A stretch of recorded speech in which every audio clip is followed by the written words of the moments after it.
Et on vous dit, la fornication maintenant c'est une idolâtrie. Pourquoi? Parce que quand vous n'arrivez pas à renoncer à la fornication, ça devient une idole. Ça devient l'idolâtrie. Ça devient votre Dieu. Ce plaisir-là se transforme, ça vous envahit. Ça devient votre maître. Ça devient votre maître. Quand vous voyez une femme, elle en jean moulant, vous tournez, vous regardez les femmes. C'est votre maître, c'est votre idole. On vous a déjà envoûté. C'est pour ça qu'il est dit dans 1 Samuel chapitre 15 au verset 23. Car la désobéissance est aussi coupable que la sorcellerie. Virgule. La désobéissance, c'est-à-dire quand vous désobéissez, vous voulez toujours commettre la fornication, vous allez chercher des versets, vous tordez les versets qui n'ont pas de sens. Vous êtes devenu un sorcier. C'est comme si vous êtes en train de pratiquer la sorcellerie. Vous êtes devenu un sorcier dans le plan spirituel. Et un sorcier, c'est quoi? C'est celui qui travaille avec le monde occulte. Il travaille avec les esprits abominables, avec le bas astral, avec des porcs spirituels. Vous vous accouplez avec eux.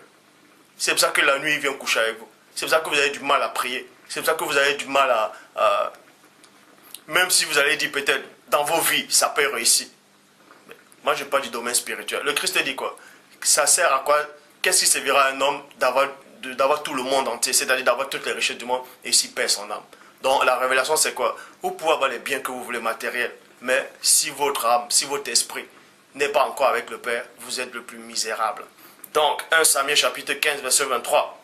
Car la désobéissance est aussi coupable que la sorcellerie. La désobéissance est aussi coupable que la sorcellerie. Donc, vous êtes un sorcier. Vous êtes des sorcières. Quand vous commettez la fornication, vous êtes des sorciers et des sorcières. Parce que vous péchez d'abord, premièrement, contre le Père. Et vous péchez contre le Saint-Esprit, parce que vous attristez le Saint-Esprit, en tout cas pour ceux qui ont le Saint-Esprit. Et vous péchez aussi contre votre propre chair. Votre propre chair. Votre propre chair. Est-ce que vous comprenez? Et quand vous allez pécher contre votre propre chair, elle va se venger. Et vous aurez du mal à prier. Parce que la chair ne voudra pas que vous priez. Vous avez du mal à avancer spirituellement parce que la chair va vous bloquer. Elle va vous bloquer pourquoi? Parce que votre âme est dans la chair. Votre âme habite dans le corps. Et le corps est contaminé par les œufs, donc vous habitez au milieu de ces œufs-là qui vont éclore. Et ça va vous envahir, cette éclosion. Et vous êtes noyé à l'intérieur, vous aurez du mal à sortir de la surface pour marcher selon l'esprit.